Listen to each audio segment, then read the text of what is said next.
em busca de uma vida perfeita, uma vida plena, uma vida em harmonia, com o foco na paz e na sabedoria. E com essa ideia de intermediário, eles adoravam anjos, e essa adoração era feita por aqueles que moravam ali naquela cidade. Estavam querendo induzir os irmãos a fazerem o mesmo. Essas ideias, esses ensinamentos, era com o objetivo de desviar o foco, o olhar de Cristo, que é o consumador da nossa fé, ou da fé daqueles irmãos. Por isso Paulo, no capítulo 2, no versículo 8, ele fala: tenha cuidado para que ninguém os torne escravos por meio de argumentos sem valor, que vêm da sabedoria humana. Essas coisas vêm dos ensinamentos de criaturas humanas e de espírito que domina o universo, e não vêm de Cristo. Querer adorar anjo, querer fazer com algo, ou então seguir um ritual para que ter uma vida de paz, uma vida plena. E Paulo diz: isso não vem de Deus, isso não é ensinamento de Cristo. Amados irmãos, o autor do livro da carta escrita aos Hebreus, capítulo 13, ele vai dizer assim: não se deixe levar por ensinamentos diferentes e estranhos, que tirem vocês do caminho certo. É bom sermos espiritualmente fortes por meio da graça de Deus, e não por meio da obediência a regras sobre alimentos, pois os que obedecem a essas regras não têm sido ajudados por elas. Perceba o que a Escritura de fato nos ensina. Amados irmãos, quanto no que diz respeito ao judaísmo legalista e místico, eles ensinavam a observância das festas e das dietas. Eles colocavam regras quanto à relação aos alimentos. Eles exigiam a circuncisão. Tudo isso, eles diziam que era necessário para ser salvo. Paulo esclarece para aqueles irmãos que estão sendo bombardeados por esse ensinamento, que tudo isso era apenas sombra daquilo que viria, a realidade de Cristo. E é o mesmo ensinamento que o autor aos Hebreus traz para aqueles irmãos que estavam querendo voltar aos rituais do judaísmo. Hebreus capítulo 10 vai dizer: ora, visto que a lei tem sombra dos bens vindouros, não a imagem real dessas coisas. Tudo o que aconteceu, os rituais do Antigo Testamento apontavam para quem? Para Jesus. E esse é o ensinamento que o apóstolo Paulo está novamente tratando com aqueles irmãos. Olha, não se deixe levar por leis ou obrigações com a lei. Não se deixe levar por ritualismo judaico. Mas, irmãos, essas heresias em Colossos, misturada com o gnosticismo, tradição humanas e legalismo judaico, prometia a perfeição espiritual de Cristo. Mas Paulo, refutando esses ensinamentos falsos, ele diz que nós somos completos ou aperfeiçoados em Cristo Jesus. Colossenses 2:10. Irmãos, Paulo, ao saber de toda a situação, de todas as informações, ele não somente ora ao Senhor. Paulo não somente clama ao Senhor, ou então faz uma oração de gratidão, mas no versículo 9 até o versículo 12, ele agora faz uma oração de intercessão.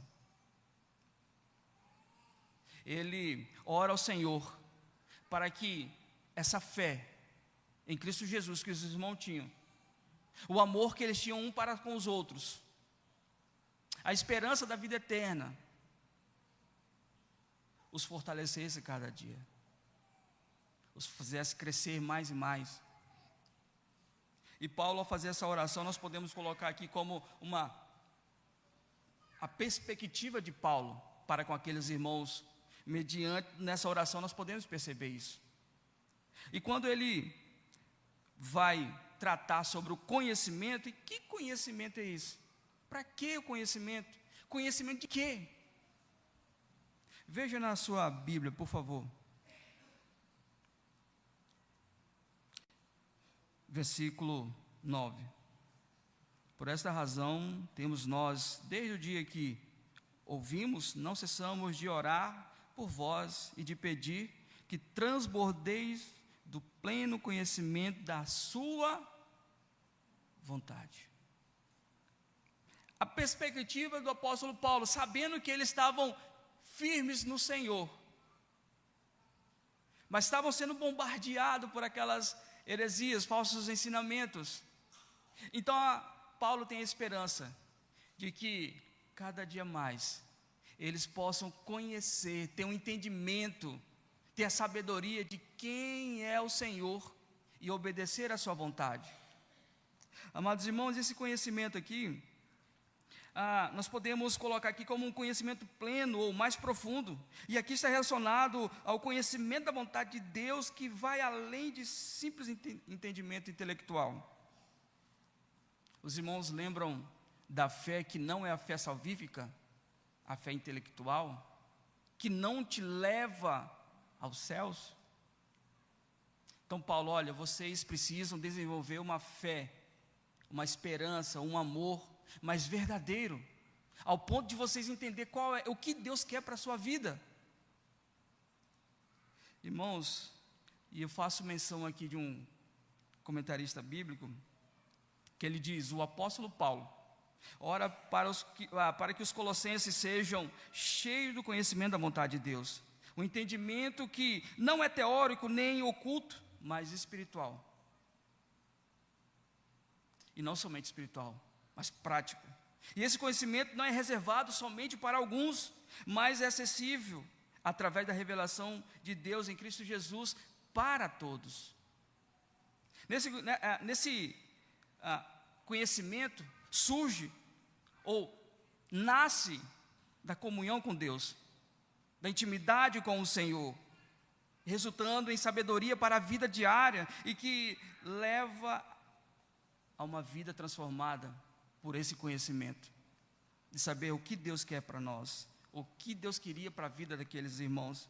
A perspectiva de Paulo era que os colossenses conhecessem a vontade de Deus, não de forma superficial, mas de maneira profunda, de maneira racional, que os levasse a uma vida de santificação. Amados irmãos, Paulo, escrevendo aos irmãos de Éfeso, ele vai dizer assim: não vos torneis sensatos, mas procurai compreender qual é a vontade do Senhor.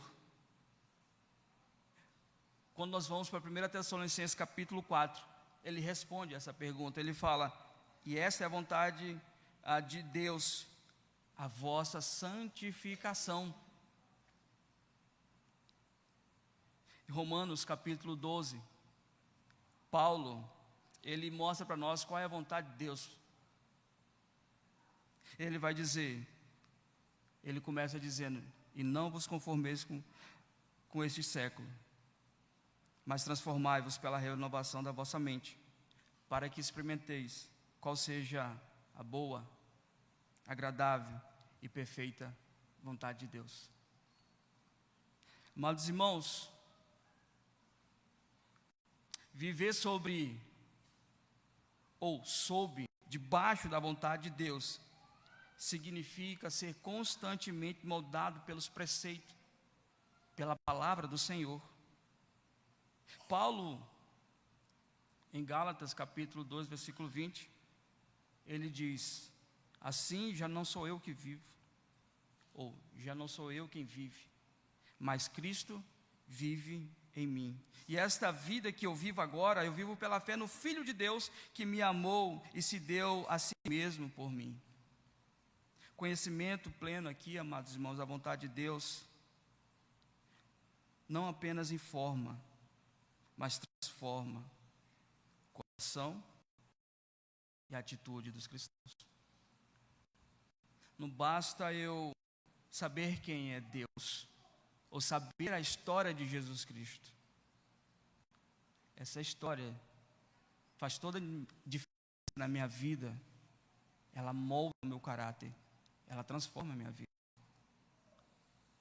Dizer, sou eu que vivo, mas vivo e Cristo vive em mim.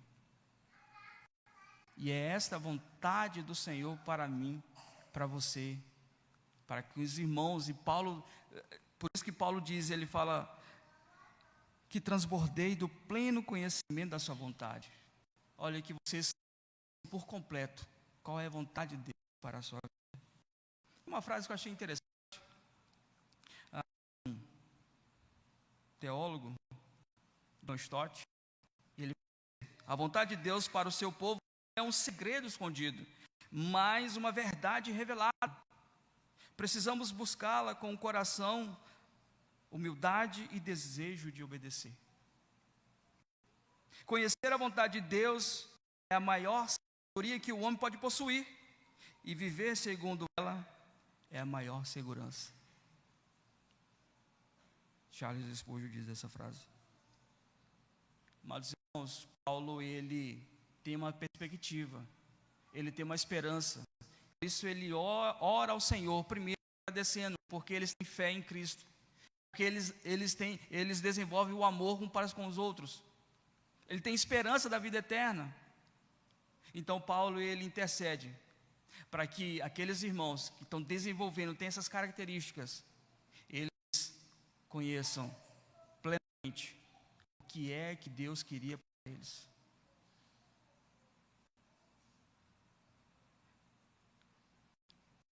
A pergunta é: você tem entendido o que Deus quer ou requer da sua vida? Mais uma vez repito aqui, é fácil nós sabermos da história de Cristo. O desafio nosso é: Cristo vive em mim. Ou seja, Ele molda as minhas ações, as minhas falas, as minhas atitudes. Amados irmãos, Paulo, ele diz também uma outra palavra que eu destaquei aí. Olhe na sua Bíblia, por favor, no versículo 9 ainda. Transbordei de todo pleno conhecimento da sua vontade, em toda sabedoria. Mas, irmãos, essa sabedoria, nós podemos entender na perspectiva bíblica, que vai além do simples conhecimento intelectual, mas é a capacidade de discernir. E não somente de discernir, de agir de acordo com os princípios estabelecidos pelo próprio Senhor. Essa sabedoria não é a sabedoria do mundo que exalta, glorifica o homem, em vez de glorificar a Deus. Essa sabedoria, ela conduz à perdição. Sabedoria que exalta o homem, coloca o homem no centro. A verdadeira sabedoria, o qual Paulo tem uma perspectiva para os irmãos entenderem plenamente, é a sabedoria que vem do alto. Essa sabedoria que Paulo deseja que os colossenses desenvolvam é o conhecimento dos tesouros ocultos de Deus que estão revelados na Escritura.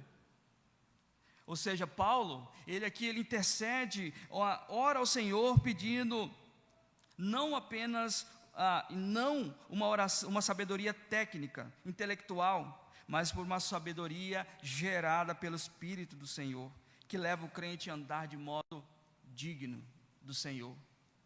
E é isso que ele fala no versículo seguinte, no versículo 10. Em outra oportunidade nós vamos conversar sobre esse versículo. Reverendo Hernandes Dias Lopes, ele, comentando esse versículo, ele diz: não basta ter informações certas na mente, é preciso ter vida certa com Deus. Mas, irmãos, a sabedoria do mundo é loucura diante de Deus. E é isso que o apóstolo Paulo diz em 1 Coríntios capítulo 1, 1 Coríntios capítulo 2. Essa sabedoria do mundo, que é loucura, que não leva a lugar nenhum no que diz respeito à vida eterna, ela afasta, em vez de aproximar o homem de Deus. Irmãos, Salomão, escrevendo o livro de Provérbios, capítulo 3, veja só o que diz: filho meu, não te esqueça dos meus ensinos, e o teu coração guarde os meus mandamentos. Confia no Senhor de todo o teu coração e não te estribes no teu próprio entendimento. Não seja sábio aos teus próprios olhos. Teme ao Senhor e aparte do mal, porque o temor do Senhor é o princípio do saber, mas os loucos desprezam a sabedoria e o ensino. Amados irmãos, em um mundo onde é tudo relativo, onde a loucura, onde a sabedoria, perdão, é loucura, o cristão precisa caminhar, precisa entender, compreender os preceitos do Senhor. E com esse conhecimento, com essa sabedoria, ele vai saber discernir aquilo que é de Deus e aquilo que é dos homens. Andar conforme os preceitos do Senhor não é apenas o ideal, mas é um estilo de vida. Um estilo de vida que é moldado pelo Espírito do Senhor, que é caracterizado por humildade, fidelidade, integridade, em outras palavras, santidade. E aqui eu, mais uma vez, trago uma frase de um teólogo, que ele diz assim: a teologia só é útil quando nos transforma. O conhecimento verdadeiro de Deus deve sempre produzir uma vida santa. Que adianta? Eu venho na igreja, ouço a palavra do Senhor, os ensinamentos do Senhor, só que não surte efeito na minha vida. Continuo caminhando como se não tivesse ouvido os preceitos do Senhor.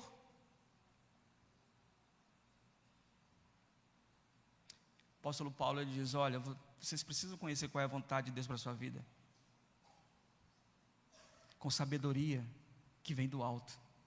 E essa sabedoria faz toda a diferença, porque você vai conseguir discernir o que é certo, o que é errado no que diz respeito à salvação. Irmãos, a verdadeira sabedoria, ela inicia com o temor ao Senhor, que exige total confiança no Senhor. Também requer a rejeição da autossuficiência.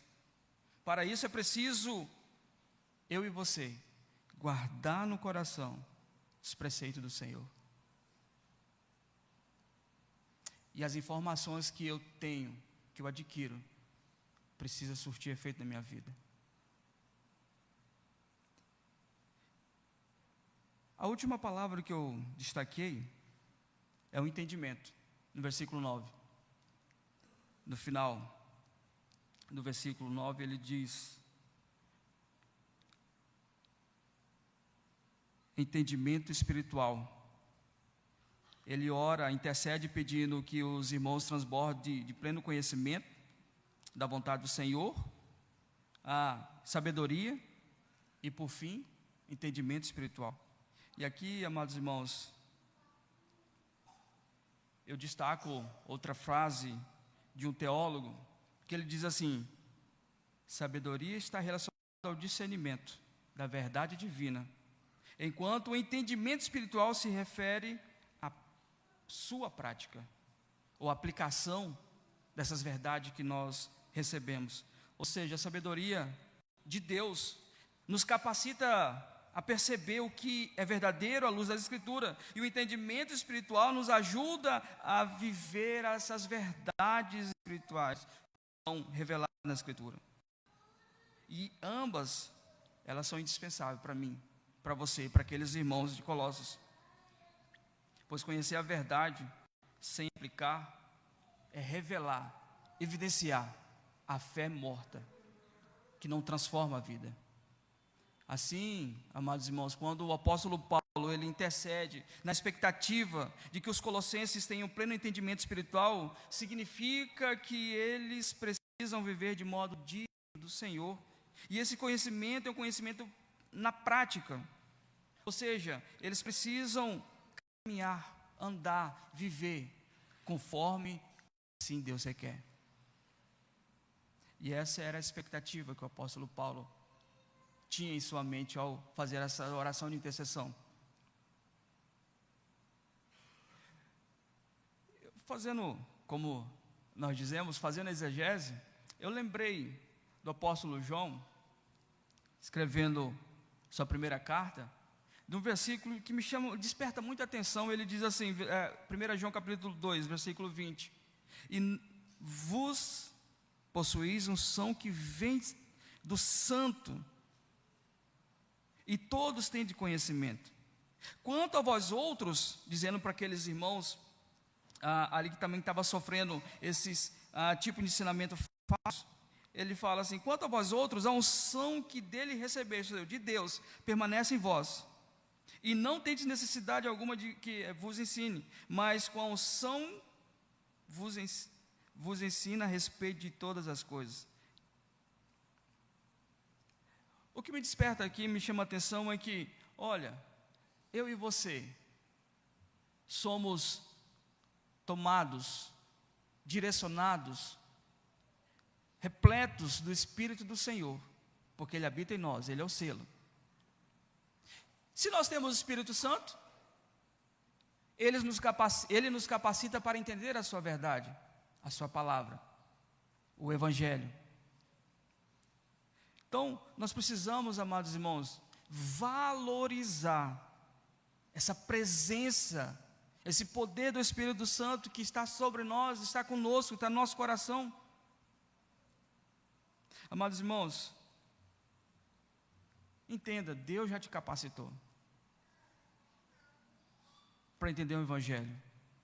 E não somente entender o Evangelho, mas falar desse Evangelho. Então, eu e você precisamos valorizar essa unção que está sobre nós.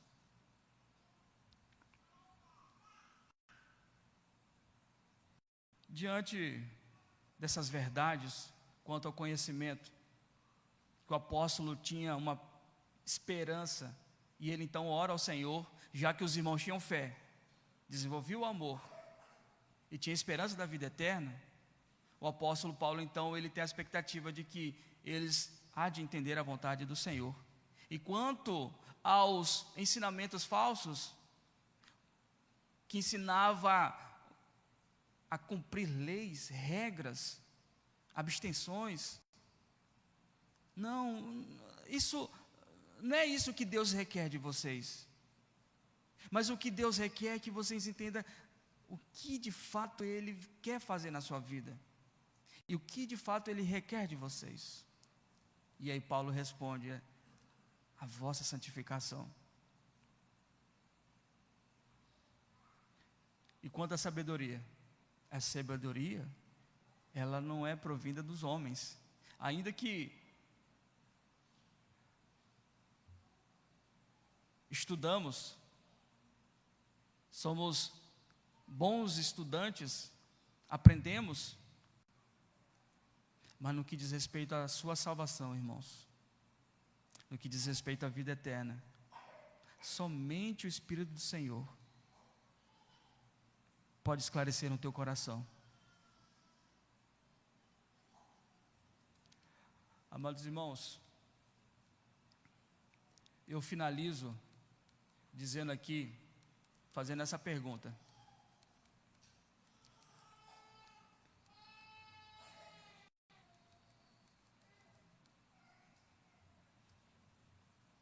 que devo fazer?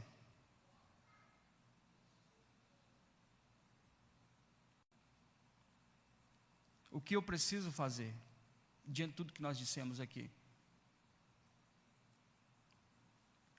Primeiro, preocupe-se em conhecer a vontade de Deus para a sua vida. Viva no centro da vontade do Senhor. Ou seja, viva por meio de Cristo, viva em Cristo e viva para Cristo Jesus.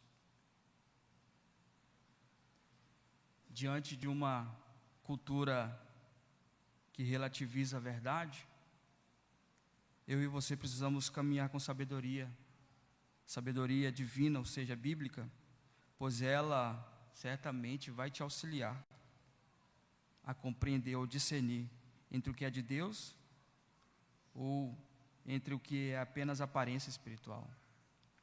E nós vivemos, amados irmãos, em uma situação, no contexto de que pessoas estão se apropriando do Evangelho e falando do Evangelho de forma soberba, falando do Evangelho de forma errônea, ou de forma comercial, se nós podemos dizer assim. Diante desse contexto, o que devo fazer? Preciso caminhar com a verdade divina, explícita na palavra do Senhor. E por fim, lembre-se que o verdadeiro entendimento espiritual vai além do conhecimento teológico.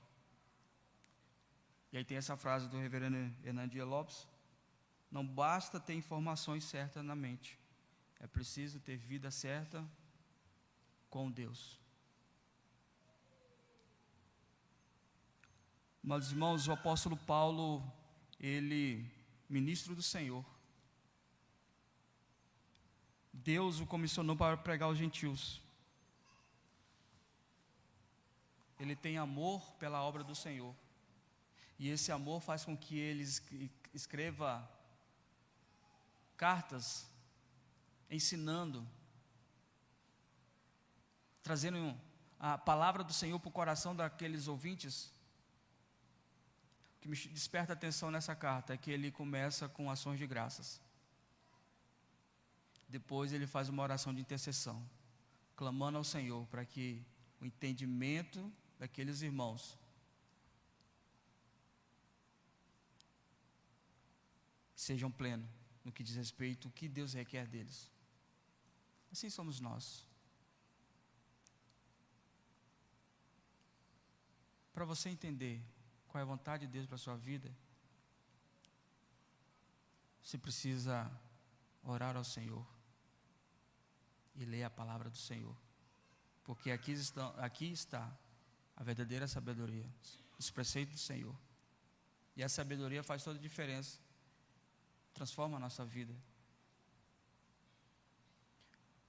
Convido o reverendo Marconi a fazer a oração e logo na sequência Petra a benção.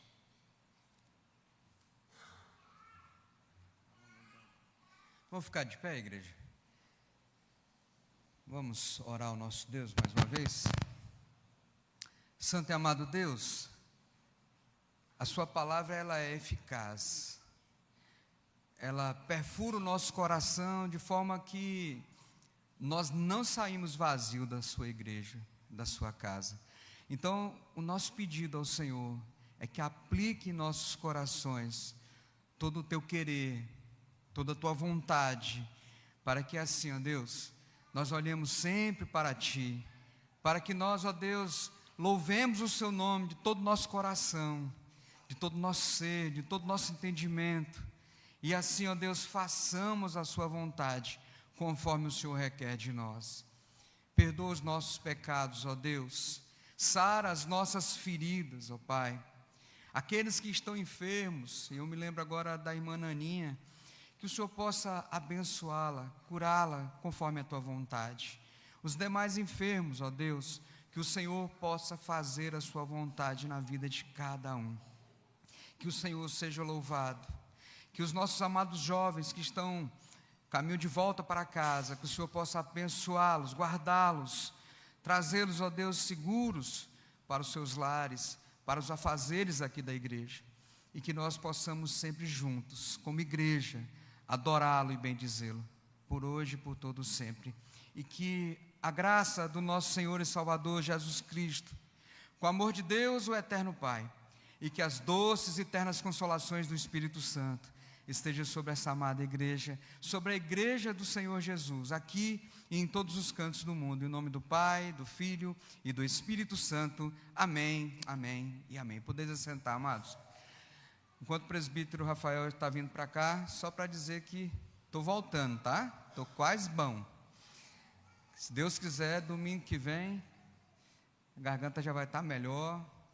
Já posso dar uns murros no banco aqui, no púlpito, está tudo certo. Então continue orando por nós, pela minha família, e que Deus abençoe a cada um. Amém. O pastor está falando até mais manso assim, né? Daqui a pouco volta ao normal. Apenas alguns avisos, meus irmãos. Primeiramente, eu gostaria de agradecer aos nossos visitantes, que é muito bom recebê-los aqui na nossa igreja, e que sempre que tiverem a oportunidade, que Deus permita e vocês venham, né, cultuar a Deus conosco. Chegou 2 nomes aqui de visitantes pela primeira vez, Andréia Pereira, ali. Deus abençoe, sempre que tiver a oportunidade, esteja aqui. E Sônia, sim, Deus abençoe, e sempre que tiver a oportunidade, esteja aqui conosco também. A Sônia não é a primeira vez, mas faz muito tempo, né, que não vinha aqui conosco. Temos alguns avisos. Essa semana de oração. Então, teremos aí as sociedades internas, o conselho da igreja. Então, segunda-feira, o PH, SAF, confundi, deu um nó aqui. O PH começa na segunda-feira, não se esqueçam, PH, SAF, quarta-feira é o conselho, quinta-feira, adolescentes, e sexta-feira, os jovens. Então, nossa semana de oração. Próximo sábado, esse aviso, se eu esquecesse aqui, eu acho que eu nem desci do púlpito, porque chegou de todos os lados, assim. Sábado que vem, às 19h30, tem um jantar promovido pelos homens da igreja, pela UPH, para as mães, para todas as mães jovens, as mães mais velhas, que são da SAF, que não são da SAF, todas as mães. Porém, a gente precisa ter uma logística, né, de organização. A gente vai ver uma forma, pedir para confirmar aqui com alguns irmãos, ou com o Sena, ou com o Renato, ou com o Paulo.